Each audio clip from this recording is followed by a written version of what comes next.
गहरे घने जंगल के बीचों बीच एक रहस्यमयी महल था। इस महल में कोई इंसान नहीं बल्कि एक विशाल गोरिल्ला रहता था।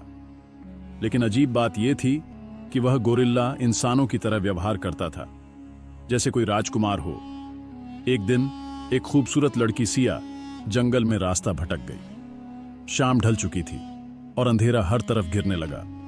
तभी घने पेड़ों के पीछे से उसे दो चमकती हुई लाल आंखें दिखाई दी।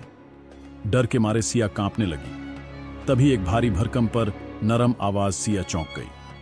उसने जब ध्यान से देखा तो सामने एक विशाल गोरिल्ला खड़ा था जो इंसानों की तरह बोल रहा था।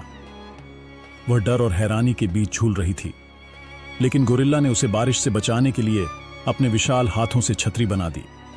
गोरिल्ला उसे अपने महल में ले गया। यह महल जादुई था, हर चीज अपने आप चलती थी। सिया को यकीन नहीं हो रहा था कि वह किसी सपने में है या हकीकत में। धीरे धीरे वह गोरिल्ला से घुल मिल गई। वह बहुत समझदार था, शायरियों में बात करता और उसे हंसाता। लेकिन सिया के मन में सवाल था, गोरिल्ला इंसानों की तरह कैसे बोल सकता है। एक रात जब सिया महल के अंदर घूम रही थी तो उसे एक पुराना दर्पण दिखा। जैसे ही उसने उस पर हाथ रखा, महल में तेज रोशनी फैल गई। तभी पीछे से गोरिल्ला चिल्लाया, रुको, मत छूना। पर तब तक देर हो चुकी थी।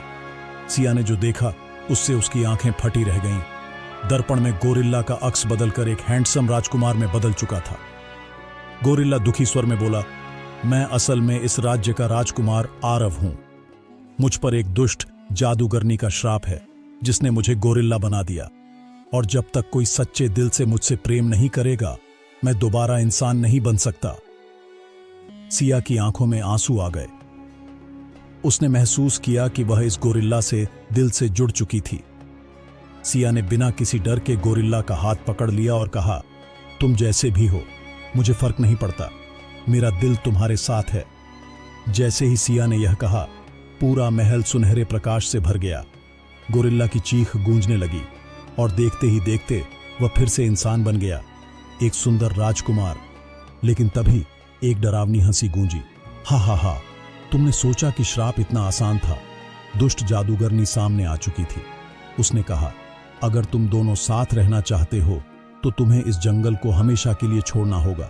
अगर तुम रुके तो श्राप फिर से लौट आएगा। राजकुमार आरव और सिया ने एक दूसरे की आंखों में देखा। अब फैसला करना था, क्या वे जंगल और इस जादुई दुनिया को छोड़ देंगे या फिर किसी और रहस्य से पर्दा उठेगा। क्या वे बच पाएंगे या जादूगरनी फिर से श्राप लगा देगी। इस कहानी का अगला भाग जल्द आएगा।